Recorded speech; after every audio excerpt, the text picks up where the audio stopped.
சென்னை கோட்டூர்புரத்தில் சட்டவிரோதமாக மது விற்பனை நடப்பதாக புகார் எழுந்திருக்கிறது. இது தொடர்பாக பறக்கும் படையினரிடம் பொதுமக்கள் புகார் தெரிவித்திருக்கிறார்கள். விவரங்களோடு இணைகிறார் செய்தியாளர் முரளி. முரளி, வணக்கம். முழு விவரம்.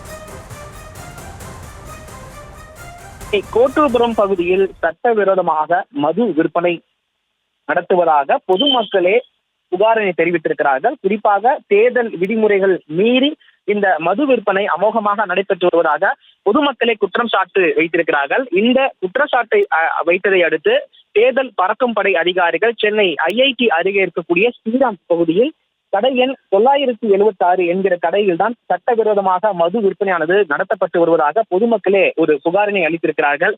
இந்த புகாரின் அடிப்படையில் அங்கு காவல் பணியில் இருக்கக்கூடிய காவலர்களும் அதே போன்று தேர்தல் பறக்கும் படை அதிகாரிகளும் நேரடியாக அந்த கடைக்குள் சென்று உள்ளே ஆய்வு மேற்கொண்ட பொழுது உள்ளே அதிகமான நபர்கள் மது அருந்திக் கொண்டிருந்த பொழுது அவர்களை வெளியே செல்லுமாறு தேர்தல் பறக்கும் படை அதிகாரிகள் அறிவுறுத்தியிருக்கிறார்கள். மேலும் அந்த கடையில் இருக்கக்கூடிய ஊழியர்களும் அதனை கண்டு கொள்ளாமல் இருந்திருக்கிறார்கள். இந்த நிலையில் அந்த அனைத்து நபர்களையும் வெளியேற்றிய பிறகு தேர்தல் பறக்கும் படை அதிகாரிகள் வெளியே சென்றிருக்கிறார்கள்.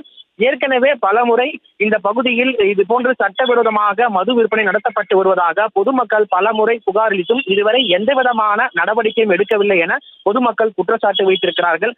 அது மட்டும் இல்லாமல் தேர்தல் நடத்தை விதிமுறைகளை மீறி இந்த செயல் நடத்தப்பட்டு வருவதாகவும் அந்த பகுதியில் பள்ளி மற்றும் கல்லூரிகள் அனைத்தும் செயல்பட்டு வரக்கூடிய சூழ்நிலையில் இது போன்ற ஒரு செயலில் தொடர்ச்சியாக நடத்தப்பட்டு வருவதாகவும் இந்த குற்றச்சாட்டு வைக்கப்பட்டிருக்கிறது. அதனுடைய வீடியோ தான் தற்பொழுது வெளியாகி இருக்கிறது. மேலும் இந்த விவகாரம் தொடர்பாக எந்த விதமான நடவடிக்கையும் தேர்தல் அதிகாரிகளும் சரி காவல்துறையினரும் எடுக்கவில்லை என்பதும் ஒரு குற்றச்சாட்டாக வைக்கப்படுகிறது. இது தொடர்பாக உரிய விசாரணை நடத்தப்பட்டு வருவதாக காவல்துறை தரப்பிலிருந்து தகவல்கள் தெரிவிக்கப்பட்டிருக்கிறது. விவரங்களுக்கு நன்றி முரளி.